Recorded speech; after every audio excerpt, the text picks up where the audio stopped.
Strictly Street Rods. He got wiped out in the four-way stop.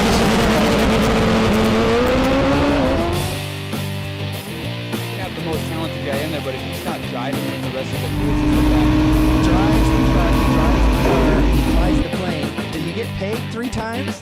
no. This show, top 5 in America.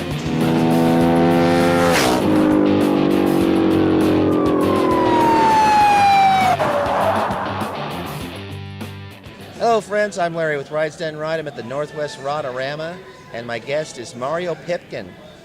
Mario, nice to meet you. Nice to meet you. It was easy picking you out of this group because in a group of street rods and lowriders and everything else they have in this rat rods and stuff, there's one exotic that I saw. Yep.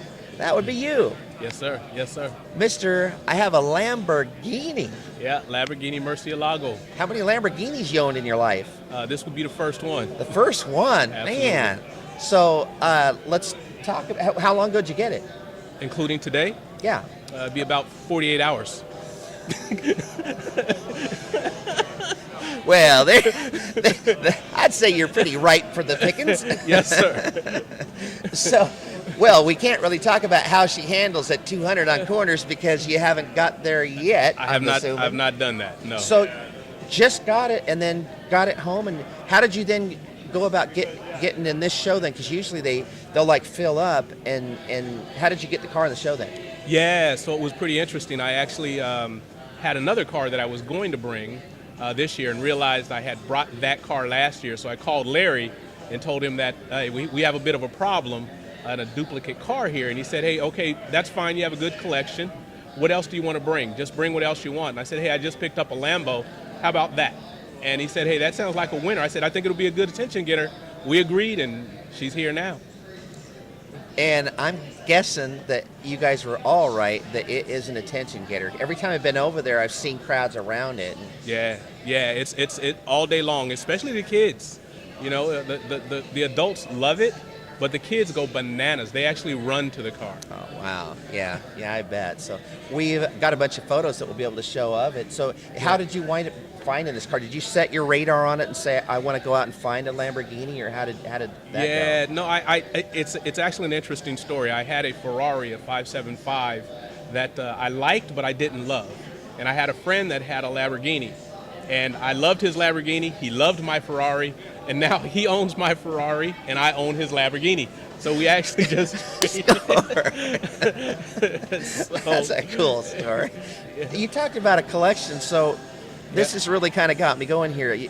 Now, this is your first Lamborghini in the collection. Yes. Do you have any other exotics that you're doing? Or? Yeah, I have a Ferrari, you know, even the one that I sold or traded away rather. I have that one, but I also have a Stradale, and I have a couple of Porsches as well. If you count Porsche as exotic, it's I there. put them in that group. Yeah, they're really nice.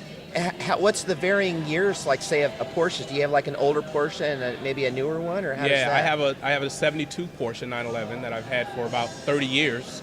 It's actually my first specialty car.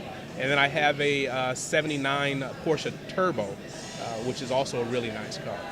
One of the things I've noticed about Porsche 911s is they're unbelievably consistent with good performance. Even in the old ones, you drive an older 911 and compare it to the cars of its age, and you realize just how nice these cars are. Yeah, I love them. I love them. Love the shape. What do you like to veer to one color when you buy cars for your collection, or are you pretty all over the board? I'm all over the place. Yellows, reds, blues, oranges, blacks. Boy, now, it's interesting. I do love black cars. The 2 cars I have here today are black. You really got me.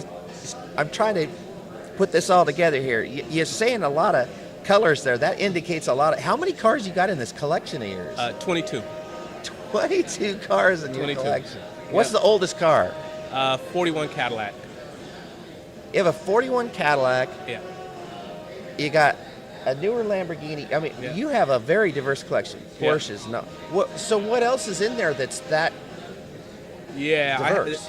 So I love the GM cars, the Harley Earl designed cars. So I have several convertibles that are Harley Earl, Cadillacs, Buicks, things like that. And then I also have cars that I just like that are muscle cars. So I have Cuda convertibles and Buick Stage 1. I have a 2015 Hellcat.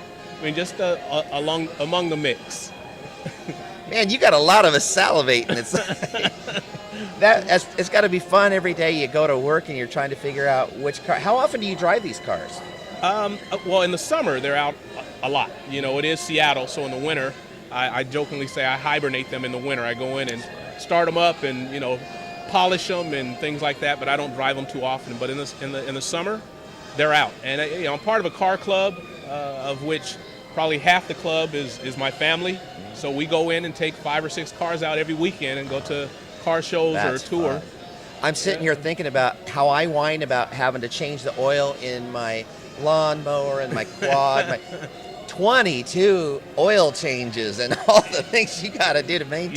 Yeah. Do you have someone that does this, or are you out there on the weekends grinding it out yourself? What's the story there? No, I don't grind it out, man. There you go, man. Now, that, where do you take cars? This is kind of an interesting question that people might.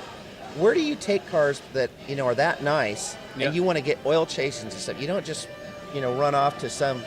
Yeah, so I'm actually a very lucky guy in that one of the premier auto shops is literally 2 blocks from my warehouse where I keep my cars. So if I want something done, I can actually call them. They have the code to get into the warehouse. They'll pull a car out, change the oil, and take it back. Man, you are living large, Mario. Wow. That is exactly the way to do it. I mean, it takes that kind of, what I said is a nightmare scenario, that how do you take care of, you know, all of that. That's a cool way to go.